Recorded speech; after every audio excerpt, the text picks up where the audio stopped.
I was reviewing a client's tax documents when my phone buzzed. Family group chat. Adrian. Big news coming soon. Can't say what yet, but it's massive. Mom immediately. So proud of you, honey. We knew you'd make it big. Dad. That's my son, always reaching for the stars. I put my phone face down and went back to work. That night was the monthly family dinner. I showed up at 6:30, still in my work clothes, khakis and a button-down that had seen better days. Adrian arrived 20 minutes late in a charcoal suit that probably cost more than my monthly rent. New watch too. Gold. Flashy. Sorry, he hugged Mom. Client call ran late. You know how it is. Dad stood up to shake his hand. No apologies necessary. Business waits for no one. We sat down. Mom brought out lasagna. Adrian dominated the conversation immediately. So I just got back from Miami. Unbelievable networking opportunities down there. Met with some serious players, crypto guys, tech investors, people moving real money. How exciting, Mom beamed. Tell us everything. Can't share details yet, NDAs, you know. But let's just say I'm positioning myself for something big. Really big. Dad nodded approvingly. That's how you build wealth, connections. Adrian understands that. I ate my lasagna quietly. Vincent, Mom finally acknowledged me. How's work? Fine, busy season coming up. Still doing taxes? Adrian asked with a slight smirk. Forensic accounting. I investigate financial discrepancies for… Right, number stuff. Adrian waved his hand dismissively. Hey, actually, I wanted to talk to you about something. Here we go. I've got an investment opportunity. Ground floor. Can't miss. I need $50,000 to secure my position. I set down my fork. $50,000? Yeah, I'll triple it in 6 months. Quadruple, maybe. This is the kind of deal that changes lives. What's the investment? Crypto fund. Very exclusive. You need an invitation to even get in the door. I've got connections with the founders. Which crypto? It's proprietary. They're not public yet. That's why the returns are so high. So you want $50,000 for a proprietary crypto fund that isn't public and you can't provide details about? Adrian's smile tightened. It's called an NDA, Vincent. Non-disclosure agreement. Ever heard of one? I'm familiar. I'm asking what you can tell me. Structure, timeline, risk assessment. Jesus Christ, you sound like a textbook. This is why you'll never make real money. You overthink everything. Mom cut in. Vincent, honey, your brother wouldn't ask if it wasn't legitimate. I'm not saying it's not legitimate. I'm saying I need information before investing $50,000. Adrian leaned back. You know what? Forget it. I thought you'd want in on something big, but clearly you're not ready for this level. If it's legitimate, you can show me paperwork. I don't need to prove anything to you. I've got investors lined up. I was doing you a favor by offering you a spot. Then take their money. Wow. Adrian shook his head. That's really how it is? Don't you trust me? Trust isn't the same as due diligence. Family doesn't need due diligence. Family trusts family. Dad cleared his throat. Vincent, I think you're being unnecessarily difficult. Your brother has a track record of success. Look at how he's living. The car, the condo, the lifestyle. He clearly knows what he's doing. With all due respect, Dad, lifestyle isn't the same as sustainable income. Are you saying your brother's lying? I'm saying I'd like to see documentation before investing. Adrian stood up. You know what? I'm done. I tried to help you, tried to bring you into something real, and you throw it back in my face. Stay in your boring little cubicle counting other people's money. I'm going where the real opportunities are. He grabbed his jacket. Mom stood. Adrian, wait. No, Mom. He made his choice. I'm not wasting my time on someone who's too paranoid to recognize opportunity. He left. The door slammed. Mom turned to me, tears in her eyes. Why did you do that? Why can't you just support your brother? I asked basic questions about a $50,000 investment. That's not unreasonable. He's your brother. He wouldn't steer you wrong. Then he should be able to answer simple questions about the investment structure. Dad's voice was cold. You've always been jealous of him. Ever since we were kids. He succeeds, and you tear him down. I didn't tear anyone down. I asked for documentation. You insulted him in front of the whole family. You're not his financial professional. You're his brother. There's a difference. I stood up. Thanks for dinner, Mom. I should go. Vincent, please. I'll see you next month. I drove home to my apartment. 1 bedroom, modest, clean. I'd lived there for 3 years, paid my bills on time, saved steadily. Nothing flashy, but stable. I sat at my kitchen table and opened my laptop. Adrian's words kept replaying. You'll never make real money. You overthink everything. Maybe he was right. Maybe I was being paranoid. But something felt wrong. Really wrong. $50,000 for a crypto fund with no documentation. Proprietary. Exclusive. Ground floor opportunity. Every red flag I'd been trained to watch for in financial fraud cases. I pulled up my work database. As a forensic accountant, I had access to certain financial records, credit reports, public filings, business registrations. All legal, all part of my job. I typed in Adrian's name. Social security number I'd memorized from childhood tax forms when Dad used to let me help with the family taxes. The report loaded. Credit score, 580. I blinked. That couldn't be right. I scrolled down. Credit card debt, $87,400 across 6 cards. Personal loans, $50,600 across 3 lenders. Car lease, $850 month, 60 months remaining. Rent, $3,200 month based on his address. My stomach dropped. Total debt, $180,000. Give or take. Income reported on last tax return, $68,000. The math didn't work, not even close. I kept digging. Business registration, Adrian Consulting LLC, registered in Delaware 2 years ago.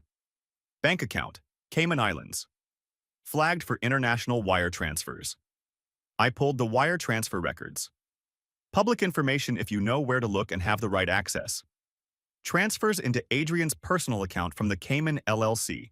$3,200 here, $5,800 there, $7,000, $4,600. Total over 2 years, $4,300. But where was the LLC getting the money? I traced the LLC ownership, shell company, registered to another shell company. Classic layering. 3 layers deep, I found it. Cascade Capital Partners. I Googled the name. First result, SEC investigation into alleged Ponzi scheme. Second result, investors lose 12 in crypto fund collapse. Third result, Cascade Capital founders charged with wire fraud. My hands started shaking. I clicked the first article. 8 months old. The Securities and Exchange Commission has opened an investigation into Cascade Capital Partners, a Miami-based cryptocurrency investment fund that promised returns of 40% annually. The fund collapsed in March after failing to produce returns for investors. Preliminary estimates suggest losses exceeding $12 million across approximately 300 investors. I kept reading. Cascade Capital, operated by recruiting new investors through exclusive networking events held at luxury venues in Miami, the Bahamas, and other high-end locations. Recruiters received commissions ranging from 5 to 10% of funds brought in. Recruiters. Networking events. Luxury venues. Miami. Bahamas. I pulled up Adrian's social media. Scrolled through the last 2 years. Photo. Adrian on a yacht. Caption. Another successful week in Miami. Nothing like networking with the best. Photo. Adrian at a rooftop party. Caption. Bahamas business retreat. When you love what you do, it's not even work. Photo. Adrian with 3 men in suits. Caption. Closed another deal with these legends. Big things coming. I reverse image searched the third photo. Found it on a blog post from 18 months ago. Cascade Capital's exclusive investor. Mixer, Miami edition. The 3 men were identified. 2 were now under indictment. I kept scrolling through Adrian's cached photos. Most were deleted now, but the internet remembers everything. Photo from 2 years ago. Adrian on a dock. Small plane visible in background. Caption. Private island business retreat. This is how the 1% operate. Comments under the photo, before Adrian deleted it. Dude, that's sick. What island? Adrian's reply, can't say. Very exclusive. Invitation only. I zoomed in on the plane's tail number, ran it through an aviation database, registered to a shell company. Same type of layering as the Cayman LLC. I found 3 more deleted photos, all from island retreats, all with the same vague captions about networking and exclusive opportunities. Flight records showed Adrian made 4 trips to a private airstrip in the Caribbean over 18 months. The airstrip served one location, a privately owned island. I searched the island's owner. My blood went cold. Real estate mogul. Billionaire. Notorious for networking parties with powerful men. Currently under federal investigation for... I stopped reading. Adrian hadn't just recruited for a Ponzi scheme. He'd recruited people at parties on a private island owned by someone who was now facing charges I didn't even want to think about. I sat back in my chair. Adrian wasn't a consultant. He was a recruiter for a Ponzi scheme. And worse, the $50,000 he wanted from me? That would have made him another $2,500 in commission, if the fund hadn't already collapsed. That's why he was drowning in debt. The money had dried up 8 months ago when Cascade went under. He'd been living on credit cards ever since, maintaining the lifestyle to keep up appearances. All those business trips, all that networking. He'd been recruiting retirees and middle-class families to invest their savings into a scam that promised impossible returns.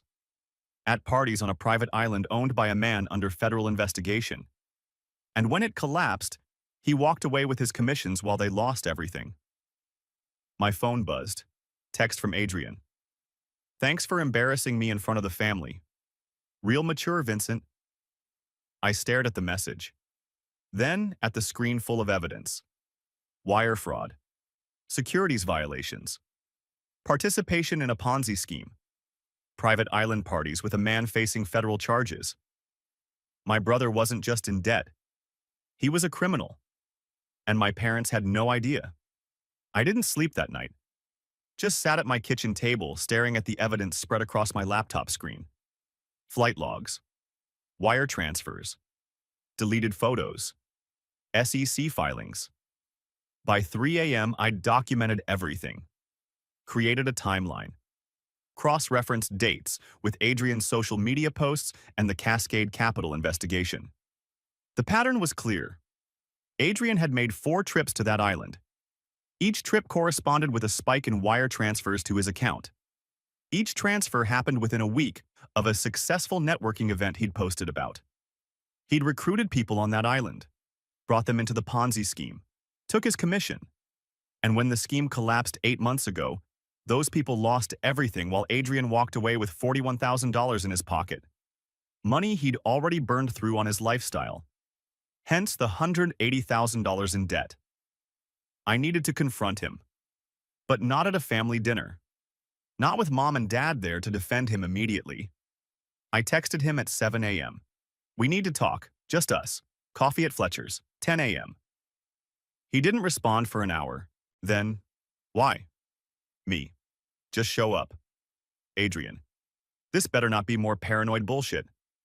I got to Fletcher's at 9:45, ordered black coffee, sat in the back corner.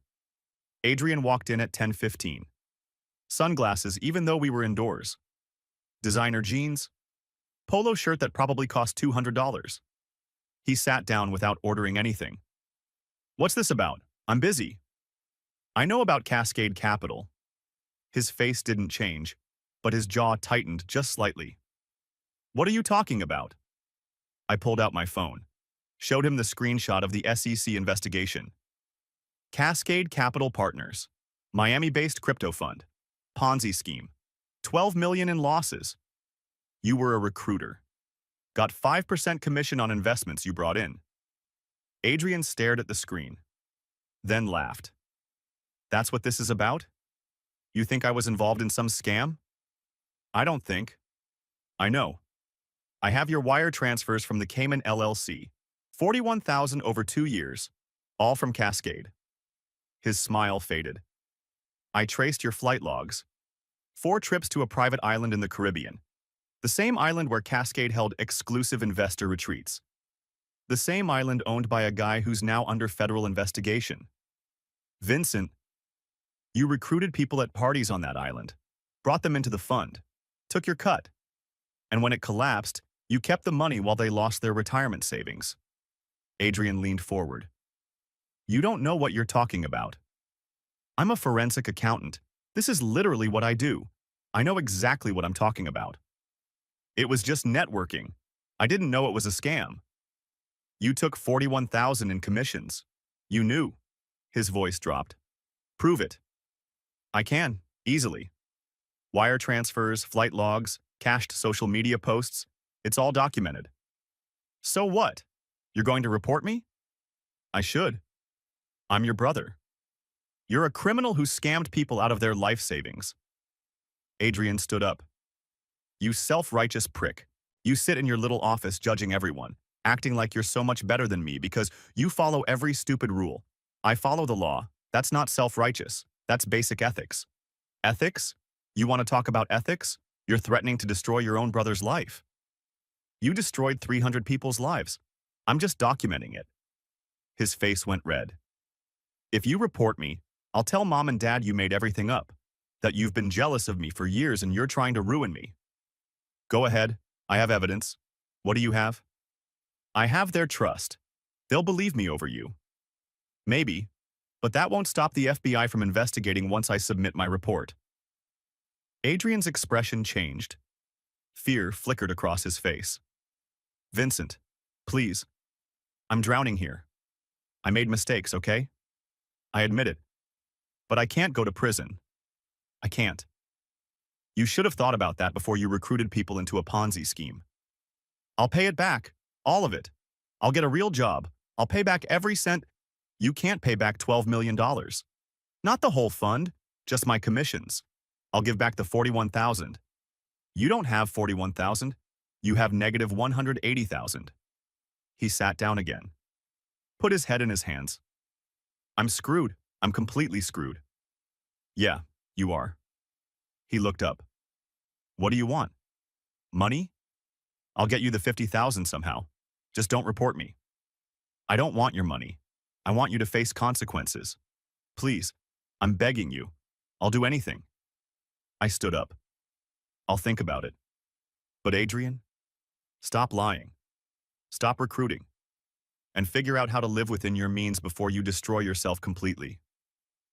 I left him sitting there. Drove home with my hands shaking on the steering wheel. I needed to tell Mom and Dad. They deserved to know what their golden child had been doing. But I knew how that conversation would go. They'd defend him. Blame me. Say I was jealous or paranoid or making it up. Still, they needed to know.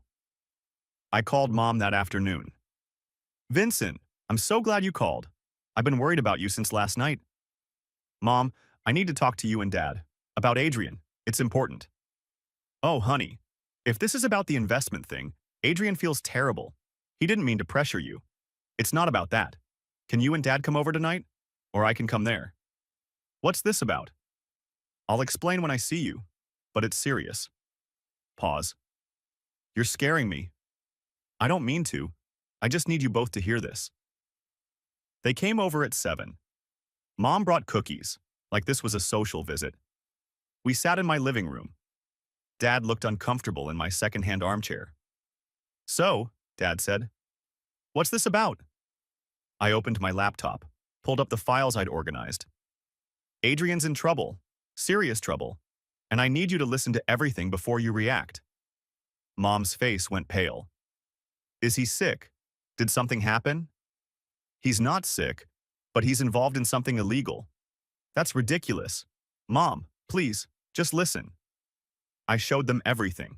The credit report, the debt, the Cayman LLC, the wire transfers, the Cascade Capital investigation, the flight logs to the private island. They sat in silence. I showed them the cached photos. Adrian on the dock with the plane. The comments about exclusive, and invitation only. I showed them the SEC filings, the charges against Cascade's founders, the 12 million in losses. When I finished, the silence was deafening. Mom's hands were shaking. This can't be real. Adrian wouldn't. He's not. I confirmed everything. Multiple sources. It's real. Dad's voice was flat. You're telling us our son was recruiting people into a Ponzi scheme? Yes. At parties on a private island? Yes. And you have proof of this? All of it. Mom started crying. How could he? How could he do this to people? I don't know. Dad stood up, paced to the window, looked out. What are you going to do? He asked quietly. I don't know yet. That's why I'm telling you first. He turned around. Vincent, he's your brother, our son. We can't let this destroy him. Dad? No, listen. Yes, he made mistakes, terrible mistakes. But turning him in? That's not going to help anyone. The investors already lost their money. Putting Adrian in prison won't bring it back. It's not about bringing it back. It's about consequences, about accountability. Mom wiped her eyes. Vincent, please. There has to be another way. We can help him pay back his debts, get him into therapy, make sure he never does anything like this again. Mom, he recruited people at parties on a private island owned by a man under federal investigation. This isn't a mistake. This is criminal behavior. He's still our son. And those investors were people's parents, their grandparents, people who trusted him and lost everything. Dad's voice got hard. What do you want from us, Vincent? You want us to disown him? Turn our backs on our own son? I want you to acknowledge what he did was wrong, really wrong, and that he needs to face consequences. We acknowledge it's wrong, but family protects family. That's what we do. Even when family commits fraud? Even then. We help him make it right. We don't destroy him. I looked at both of them. Saw the desperation in Mom's eyes, the stubbornness in Dad's expression. They weren't going to help me. They were going to protect Adrian, no matter what. I need to think about what to do next, I said. Vincent, promise us you won't report him, Mom said. Please, just give us time to figure this out as a family. I can't promise that. He's your brother. He's a criminal who hurt innocent people. Brotherhood doesn't erase that. Dad stepped closer.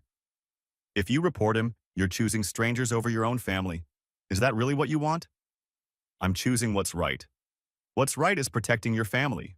No, what's right is holding people accountable for the harm they cause. Mom stood up. Then you're not the son I raised. The Vincent I raised would never betray his own brother like this. That hit harder than I expected. The Vincent you raised wouldn't have become a forensic accountant if he didn't care about financial crimes. This is different. How? How is it different? She didn't answer, just grabbed her purse. Gerald, we're leaving. I can't be here right now. Dad followed her to the door, turned back. If you report him, Vincent, don't expect us to forgive you. This family will never be the same. It's already not the same, Dad. You just don't want to admit it. They left. I sat alone in my apartment, surrounded by evidence of my brother's crimes, abandoned by my parents for refusing to cover it up. My phone buzzed. Text from Aunt Diane. Monica just called me crying. Said something about Adrian being in trouble and you threatening the family. What's going on? I called her. Explained everything. When I finished, she was quiet for a long moment. Vincent, what does your gut tell you to do? Report it. People were hurt. He should face consequences. Then do it. Mom and Dad will never forgive me. Maybe not, but you'll be able to sleep at night. Can you say the same if you cover this up? No. Then you have your answer. After we hung up, I sat at my kitchen table for 2 hours, staring at the evidence, thinking about Adrian, about my parents, about 300 investors who'd lost everything, about what was right versus what was easy. At midnight, I made my decision. I opened a new document and started typing. Report of Financial Crimes. Adrian Morrison. Submitted to FBI Financial Crimes Division. My hands didn't shake this time. They were steady. Because I knew for the first time in my life I was doing something that actually mattered. even if it cost me everything. I submitted the report at 2 a.m. Detailed documentation, wire transfers, flight logs, cached social media posts, SEC filings. Everything cross-referenced and time-stamped. 27 pages. I included a cover letter explaining my relationship to the subject and my credentials as a forensic accountant. Made it clear I had no financial interest in the outcome, just a legal and ethical obligation to report financial crimes. Hit submit. Closed my laptop. Went to bed. Didn't sleep. The next morning, my phone started ringing at 7 a.m. Adrian. I didn't answer. 11 more calls over the next hour, then texts. What did you do? Call me now. Vincent, I swear to God if you reported me. You're destroying my life.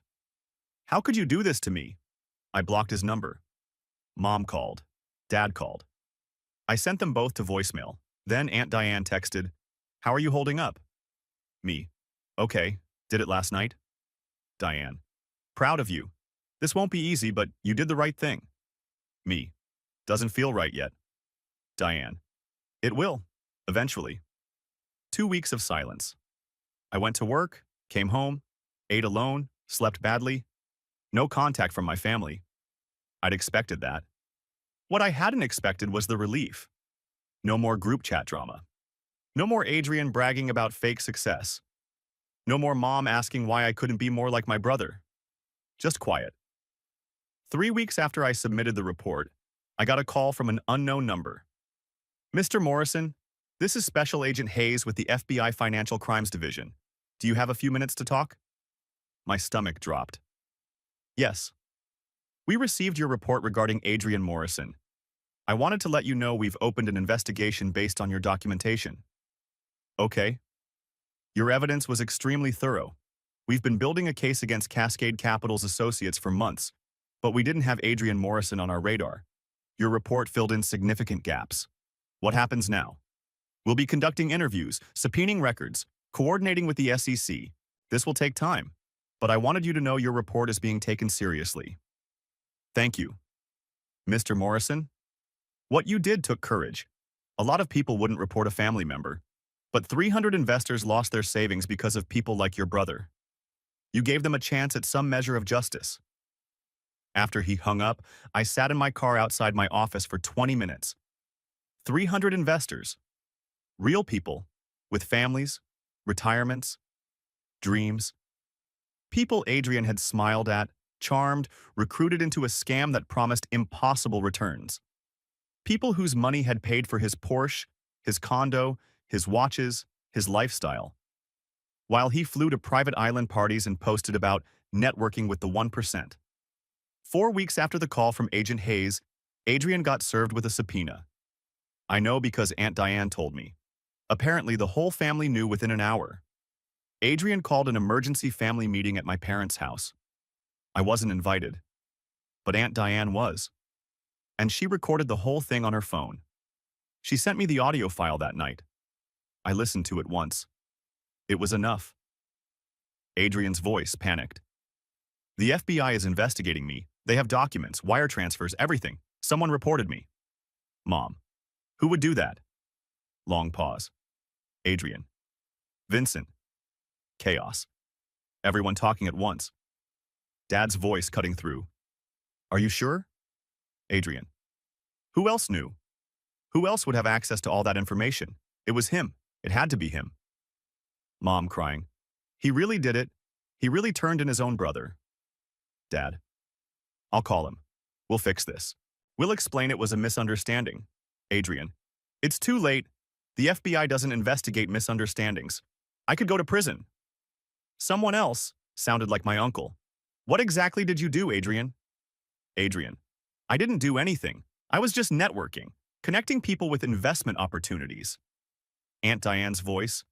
"Investment opportunities that turned out to be a Ponzi scheme." Adrian. "I didn't know it was a Ponzi scheme." Diane. "You took 41,000 in commissions. You knew something was wrong." Adrian. "Whose side are you on?" Diane. "The side that doesn't defend financial fraud." Dad. "Diane, that's enough. This is family business." Diane. Then maybe your family should stop committing crimes. The audio ended there. Diane had left. She texted me after, "They're circling the wagons, blaming you for everything. Thought you should know." Me. "Thanks for standing up for me in there." Diane. "Someone had to. For what it's worth, half the room looked uncomfortable.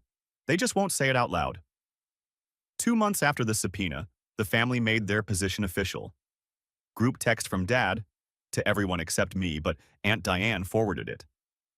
After much consideration, Monica and I have decided to stand by Adrian during this difficult time. He made mistakes, but he's our son, and we believe in forgiveness and family unity. Anyone who can't support this decision needs to examine their own priorities. Cousin Lisa replied, "So we're just supposed to ignore that he scammed people?" Dad, "We're supposed to support our family. That's what families do." Lisa, "Even when they're criminals?" Dad, "He hasn't been convicted of anything, and these charges are based on information provided by someone with a personal vendetta. We all know who." Lisa, "Vincent didn't have a vendetta. He had evidence." Dad, "Lisa, if you're going to defend Vincent over your own cousin, maybe you should rethink your place in this family." Lisa, "Maybe I will." She left the group chat. Texted me an hour later. "Just wanted you to know I believe you. What Adrian did was wrong. Don't let them make you feel guilty." Me, "Thanks. That means a lot." Lisa, "Mom says half the family is privately on your side. They're just scared of your parents." Me, "Scared of what?" Lisa, "Being cut off. Your parents have made it clear you're either with Adrian or against the family." 3 months after my report, the indictment came down. Adrian Morrison charged with wire fraud, conspiracy to commit securities fraud, and money laundering. It made the local news. Small story, but there. Local man charged in connection to 12 million Ponzi scheme. My phone exploded. Dozens of messages from people I'd gone to high school with, college classmates, former co-workers. "Is this your brother? I can't believe this. Did you know?" I didn't respond to any of them, but I did get one message that mattered. From a number I didn't recognize. "Mr. Morrison, this is Janet Keller. You don't know me, but my husband and I lost $87,000 to Cascade Capital, our retirement savings. When I saw your brother's name in the indictment, I looked you up. Found out you're the one who reported him. I wanted to say thank you. People like you give me hope that someone still cares about what's right." I read that message 5 times. Saved it. Printed it out and put it in a frame on my desk at work. The arraignment was scheduled for early December. Mom called me the day before. First time she'd called in 4 months. I almost didn't answer. But something made me pick up. "Vincent, it's Mom." "I know. We need to talk. About tomorrow. About the arraignment." "What about it?" "We're all going. To support Adrian. We'd like you to be there too." "Why would I be there?" "Because he's your brother. And despite everything, we're still a family." "Mom, I reported him to the FBI. I'm the reason there's an arraignment. Why would I show up to support him?" "To show that you're not vindictive. That you still care about him. That this was about doing what you thought was right, not about destroying him." "It wasn't about destroying him. It was about holding him accountable." "Then show that by standing with your family tomorrow." "You mean stand with him? Publicly? Like I support what he did?" "No one's asking you to support what he did. Just support him as a person, as your brother." "I can't do that." "Vincent, please. If you ever loved him." "I did love him. That's why this hurts so much. But I can't stand next to him in a courtroom and pretend what he did was okay." "It's not about pretending." "Yes, it is. That's exactly what it's about. You want me there to show family unity, to make him look sympathetic, to help his case, and I won't do it." "Then you're choosing strangers over your family." "I'm choosing victims over a criminal. There's a difference." She hung up. I sat there for a long time after, staring at my phone. The arraignment happened without me. Aunt Diane texted me updates. Whole family showed up in matching colors, navy blue, like a uniform. Adrian pleaded not guilty. "Your parents are crying, making a scene, trying to look sympathetic for the press. It's working. Local news is calling it a tragedy for the family. I didn't watch the coverage.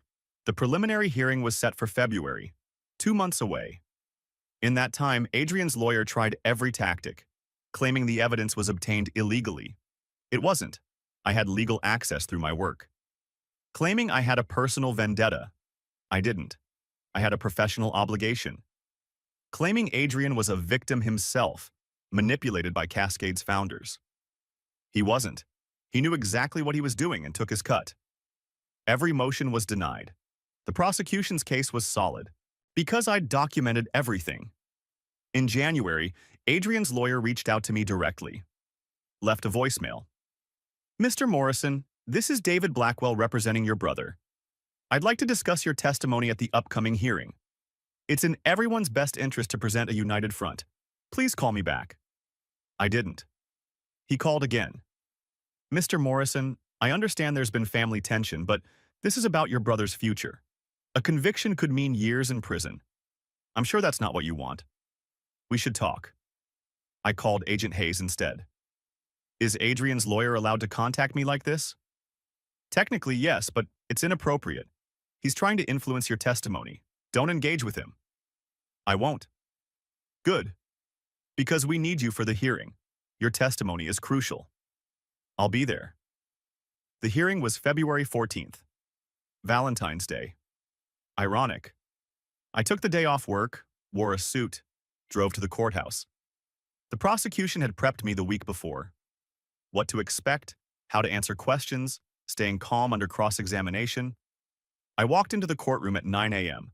My entire family was there. Front row behind Adrian's table.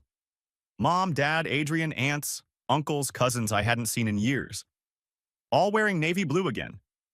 They saw me walk in, sit on the prosecution's side. Mom's face crumpled. Dad's expression hardened. Adrian stared at me with pure hatred. The hearing lasted 4 hours. I testified for 90 minutes. Walked through every piece of evidence. Wire transfers, flight logs, social media posts, the Cascade Capital investigation, the private island trips. Adrian's lawyer tried to shake me. "Isn't it true you've always been jealous of your brother's success?" "No." "Isn't it true you refused to invest in his opportunity and held a grudge?" "No." I asked for documentation. He couldn't provide it because it was fraudulent. "Isn't it true you obtained this information illegally by accessing confidential records?" "No. I obtained publicly available information and information I had legal access to through my professional credentials as a forensic accountant." "Isn't it true you're testifying today because you want to destroy your brother?" "No. I'm testifying because 300 people lost their life savings and someone needs to be held accountable." The lawyer sat down. When I stepped off the stand, I walked past my family. None of them looked at me. The judge ruled there was sufficient evidence to proceed to trial. Adrian's bail was revoked due to flight risk. He'd be held until trial. Mom screamed. Dad held her. Adrian was led out in handcuffs. As they took him past me, he stopped. Looked me dead in the eye. "I hope you're happy. You destroyed me." I met his gaze. "You destroyed yourself. I just documented it." Outside the courthouse, reporters swarmed. I pushed through them without commenting. Got to my car, locked the doors, sat there shaking. My phone buzzed. Text from Aunt Diane. "You were incredible in there. Proud of you." Me. "Thanks. I feel like I'm going to throw up." Diane. "That's normal. You just testified against your brother. Anyone would feel sick." Me. "Did I do the right thing?" Diane. "Yes, without question." I drove home, collapsed on my couch, stared at the ceiling for 2 hours, felt nothing. Then everything. Then nothing again. My phone rang. Unknown number. I answered anyway. "Mr. Morrison, this is Janet Keller again. I was at the hearing today, sitting in the back. I heard your testimony." "Okay." Her voice broke. "Thank you. Thank you for standing up there and telling the truth. Thank you for not protecting him just because he's family. You gave us hope that justice still means something." After she hung up, I finally cried. Not because I regretted what I'd done, but because it had cost me everything. And somehow, that made it worth it. The trial lasted 3 weeks. I testified twice. Adrian's lawyer tried harder the second time to paint me as vindictive, jealous, untrustworthy. It didn't work. The wire transfers didn't lie. The flight logs didn't lie. The deleted social media posts didn't lie. Numbers never do. The jury deliberated for 6 hours. Guilty on all counts. Sentencing was set for 2 weeks later. I didn't attend. Aunt Diane sent me updates. 4 years federal prison, $180K restitution to victims, 3 years supervised release after. Adrian had cried, begged the judge for mercy, said he'd made mistakes but didn't deserve to lose his whole life. The judge reminded him that 300 people had lost their life savings. That felt like losing whole lives too. He was remanded immediately. Mom and Dad left the courtroom devastated, didn't speak to reporters, just got in their car and drove away. I got one text from Dad that night. I hope you can live with what you've done. I deleted it.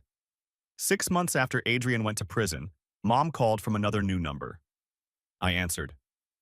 Vincent. Her voice was hollow. Your brother's in prison. Your father barely speaks. Our friends stopped inviting us places. The church asked us to step back from volunteering. Our family is destroyed. Adrian destroyed it. I just refused to help hide it. You could have handled this privately. Family therapy, repayment plans. You didn't have to destroy him publicly. 300 people lost everything. It wasn't private. They were strangers. They were people, real people, with families. And Adrian took everything from them so he could pretend to be successful. Silence. I don't know if I can forgive you for this, she said. I'm not asking you to. She hung up. I didn't hear from them again for over a year. Life got quiet. Simpler. I got promoted at work. Senior forensic accountant. Led my own team on a major embezzlement case. We recovered $4 million for a nonprofit that had been systematically drained by their CFO. Started dating someone. Her name was Rebecca. She was a teacher. Kind, grounded, asked good questions.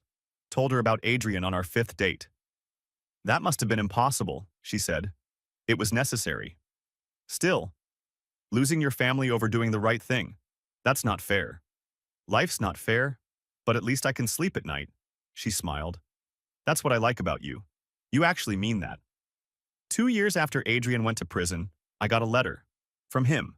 Prison envelope. Shaky handwriting.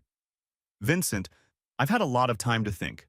About what I did, about the people I hurt, about you. I hated you for a long time. Blamed you for everything. Told myself you destroyed my life out of jealousy. But my therapist here keeps asking me, who made the choices that led to prison? Vincent or you? And the answer is me. Every time. I recruited those people. I took the money. I knew the returns were impossible. I just didn't care because I liked the lifestyle. I'm sorry. For what I did to those investors. For asking you to invest. For dragging you into my mess. For hating you when you were the only one telling the truth. I don't expect forgiveness. I don't deserve it. But I wanted you to know I finally get it. You didn't destroy me. I destroyed myself. You just refused to help me cover it up. Adrian. I read it 3 times, put it in a drawer. Didn't respond. But I didn't throw it away either. 6 months later, Adrian was released early for good behavior. 2.5 years served. Aunt Diane told me he moved to a halfway house in another state. Got a job in a warehouse. Was living quietly. He asked about you, she said. Asked if you were doing okay. What did you tell him? That you're doing great. And that if he wants to talk to you someday, he needs to earn it first. Good answer. 3 years after the trial, I got invited to a victim restitution hearing. Janet Keller was there. The woman who'd lost $87,000. She'd gotten back $18,000 through the restitution process. Not everything, but something. She hugged me when she saw me. You changed my life, she said. Not because of the money, because someone finally cared enough to hold him accountable. That meant more than you know. On the way out, I ran into Agent Hayes. Mr. Morrison, good to see you. You too. Wanted you to know, your report led to 3 more arrests. Associates of Cascade we didn't know about. Your documentation was airtight. Glad it helped. More than helped. You probably saved dozens of people from getting scammed by them in the future. He shook my hand. The Bureau needs more people like you. That night, Rebecca asked how it went. Good. Weird. But good. Do you regret it? Any of it? I thought about it. Really thought. No. I lost my parents. My brother. Most of my extended family. But I kept something more important. What? My integrity. She kissed me. That's the right answer. 4 years after the trial, I got a text from an unknown number. This is Adrian. I know I don't have the right to reach out, but I wanted you to know I've been working at the warehouse for 2 years. Paid back $31,000 in restitution so far. Living in a studio apartment, driving a used Civic, doing things the right way. Another text. I'm not asking for a relationship. Just wanted you to know I'm trying, and that I'm sorry. For everything. I stared at the messages. Showed Rebecca. What are you going to do? She asked. I don't know yet. 3 weeks later, I replied, glad you're trying. Keep going. Short, neutral, but not nothing.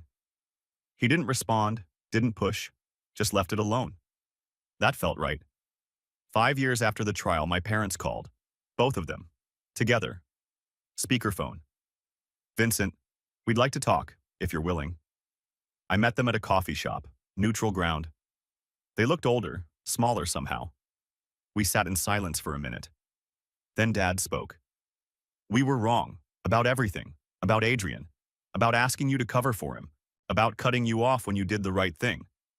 Mom nodded. We spent 5 years blaming you. But you weren't the problem. We were. We enabled him. Made excuses. Ignored every warning sign. Why now? I asked. Because Adrian told us to, Dad said. He called us last month. Said he'd been writing to you. That you responded. He said if we ever wanted you back in our lives, we needed to actually apologize. Not just say words. Actually mean them. Do you? Mean them?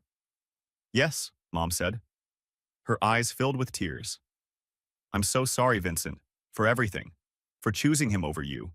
For making you feel like you had to prove yourself. For not seeing what you accomplished on your own. Dad cleared his throat. We're proud of you. Should have said that years ago. You did something incredibly hard. Stood up when everyone else sat down. That takes character we didn't appreciate. I sat with that for a moment. I don't know if we can have a relationship again, I said. Not like before. We understand, Dad said. We just wanted you to know we're sorry, and that if you ever want to try, we're here. On your terms, Mom added. Whatever you're comfortable with. I left an hour later. Didn't promise anything. Didn't commit to dinners or holidays. But I didn't close the door completely either. 6 months after that coffee, Rebecca and I got engaged. I invited my parents to the engagement party. Small gathering. They came. Stayed in the background. Didn't make it about them. Adrian sent a card. Congratulations. Nothing more. At the party, Aunt Diane pulled me aside. You know what I'm most proud of? She said. What? You didn't let them break you. You lost everything and stayed standing. That's real strength. I didn't feel strong. I felt alone. Strength isn't not feeling alone.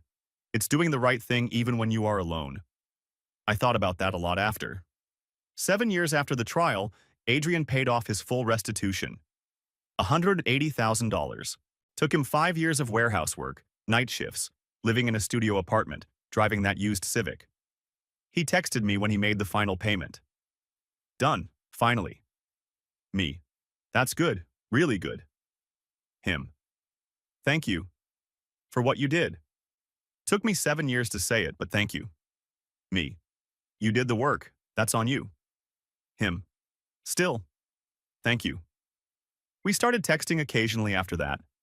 Surface stuff. Nothing deep, but consistent. Maybe someday we'd be brothers again. Maybe not. Either way, I was okay. Because I'd learned something important through all of this. Doing the right thing doesn't always feel good. It doesn't always lead to happy endings or reconciliation or family unity. Sometimes it just leads to being able to look at yourself in the mirror without flinching. And that's enough. I'm a forensic accountant. I follow the numbers. And the numbers never lie. Not about fraud. Not about consequences. Not about what matters. 7 years ago, I had a choice. Protect my brother or protect the truth. I chose the truth. Lost my family, found my integrity, and built a life I'm actually proud of. That's the only number that matters now.